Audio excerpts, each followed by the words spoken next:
गाने के लिए खेसारी लाल और अक्षरा सिंह ने इतनी मेहनत की थी, उस गाने के साथ इतना बड़ा धोखा होगा अक्षरा खुद नहीं जानती थी। मैं ऐसा क्यों कह रही हूँ, पूरा वीडियो देखें।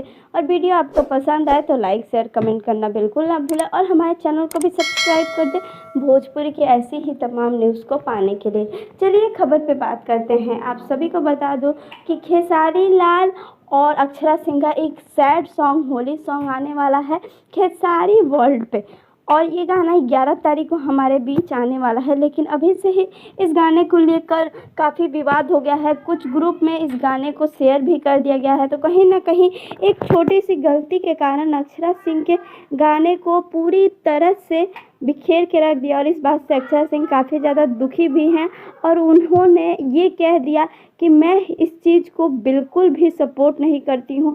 अगर मेरे और खेसारी लाल जी के गाने के साथ ऐसा हुआ है तो मैं एक्शन ज़रूर लूँगी।